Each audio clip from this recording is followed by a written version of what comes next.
Hi, Andy Lockwood, College Funding Specialist.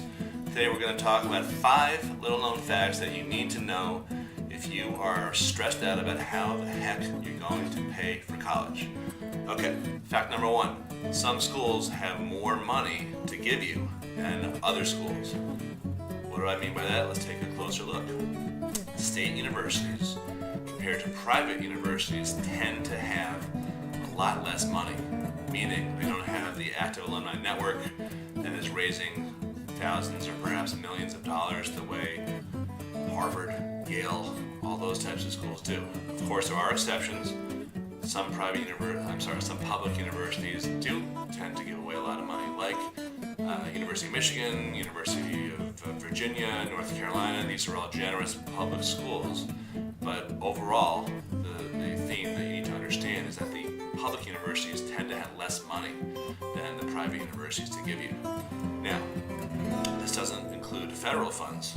Both private and public universities do have small amounts of federal funds to give away because they're higher institutions that participate in the Title IV federal financial aid system. Okay, that's the first thing. Next fact. Private schools can give you more money and make it cost less to attend them than public schools. Okay, let me rephrase that. It can actually cost you less out of pocket to go to a more expensive private college. Okay, is this true across the board? No. But should you rule out a private school just because of a high sticker price? No, don't.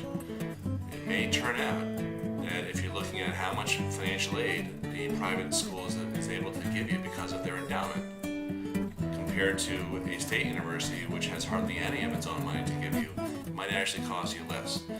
One other factor, when you figure out that it's really going to take, on average, 5.5 years to get out of a public university. I won't go into the reasons here.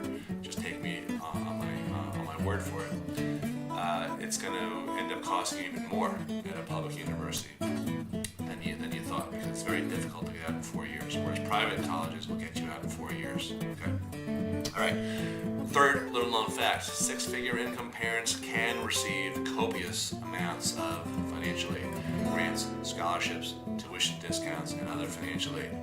How can I say that? I know a lot of the so-called forgotten middle-class families who might be watching this video are thinking to themselves, there's no way I'm going to qualify.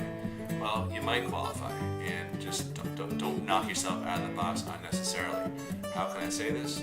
Because I've been following what's been happening in the last 3 years or so, where Ivy League schools like Harvard and Yale and Cornell and lesser schools, quote-unquote lesser schools like Wesleyan, where I went, have made very public announcements that they are courting the forgotten middle class. They are issuing 5-figure awards to families earning 6-figure incomes. So everyone should apply no matter what. Next fact. Your kids' grades have nothing to do with how much financial aid they're going to receive.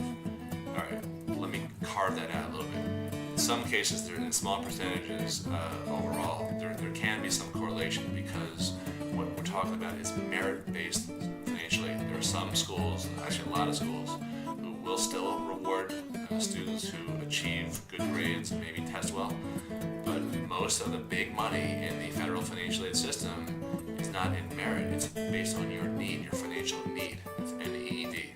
Don't spell it with a K or something. So what you need to understand is that if you're bright enough to get into, MIT, you're gonna get money awarded to you not based on your merit, because virtually every person who gets into MIT is probably got a 1600 on the math and the verbal and is some sort of weird genius. You're gonna get money based on your financial need, because they could award a merit scholarship to virtually every person that applies. So most of the really competitive schools will give out aid with zero consideration to your grades. Okay, last fact. It matters where you keep your money. Two people with identical net worths can receive wildly disparate amounts of financial aid, and the reason for that is simple. Some assets count against you more than others, and some assets don't count against you at all. This depends on the type of school you're applying to, and it also depends on a host of other factors. I don't want to bore you with them, but for example, many people, I see this every year, I see mistakes made on the financial aid forms where parents will needlessly disclose how much they hold in their retirement accounts. If you read the directions on the FAFSA, you're not supposed to give that information. Home equity does not count against you on the FAFSA, but it does count against you on the forms used by the most prestigious colleges, the CSS profile. Assets held in your kid's name, believe it or not, will count more against you than assets held in your own name. And then there's other assets that don't count against you at all, like certain insurance products or annuities, or in some cases business assets. So it can be a little complicated there. Just don't leave the stuff to the last minute and just fill out the forms blindly. You need to understand this information. So those are the 5 fun facts that you need to know about financial aid. If you want more information from us, we offer a book called Never Pay Retail for College, and you can also email me. We give away a ton of free information, and we try to respond to all the emails that we get. All right, thanks for watching. Bye-bye.